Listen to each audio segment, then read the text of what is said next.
DM थे बांका, उसके पास एक आवेदन गया कि शिक्षक लोग विद्यालय में नहीं पढ़ाते।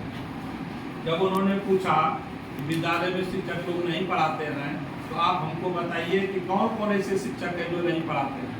तो लिख करके नाम दिया गया।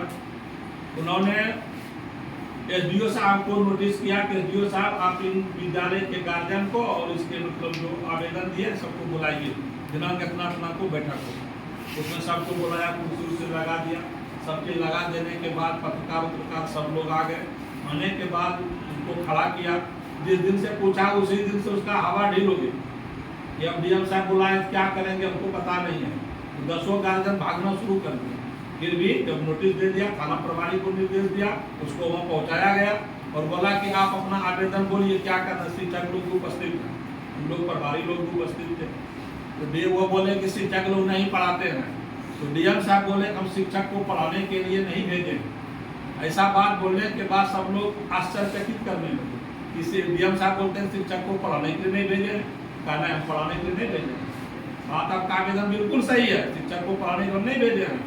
उन्होंने उसका खंडन किया कि हम शिक्षक जो भेजे हैं वह तो जागृति पैदा करने के लिए होता है।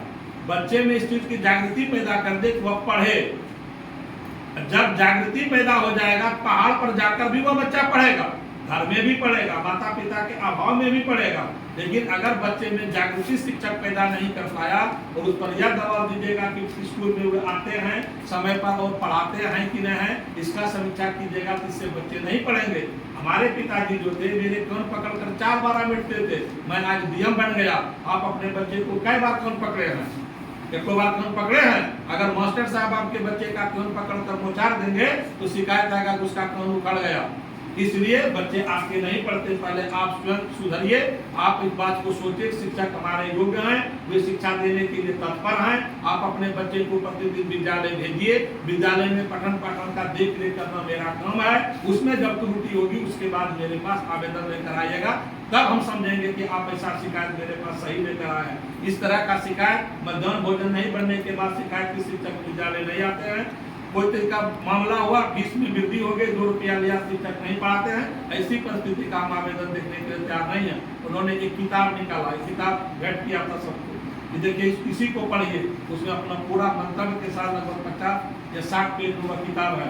उसमें पूरा लिखा था बच्चे को पढ़ने के लिए क्या करना चाहिए, अभिभावक को क्या करना चाहिए, आप अच्छा बनना के लिए चाहते हैं तो आपको कैसी सोच होनी चाहिए, आपके परिवार या परिवेश में किस तरह का सोच होनी चाहिए। अगर वह सोच नहीं है तो विद्यालय को खोल देने से, शिक्षक को स्कूल में पहुंचा देने के बावजूद और ऊपर से उस पर हथकंडा कसने के बाद वे नहीं पढ़ाएंगे, उनकी मानसिक क्षति हो जाएगी और मानसिक क्षति होने के बाद वह आपको शिक्षा ठीक से नहीं दे पाएंगे। इसलिए सबसे पहले इस बात को भरम हटा दीजिए कि शिक्षक नहीं पढ़ाते हैं।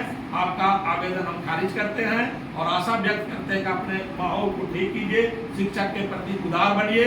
शिक्षक के प्रति जब उदार बनिएगा, नतमस्तक रहेंगे बच्चे, शिक्षक जरूर शिक्षा दान करेंगे। कितना बढ़िया बात बताया।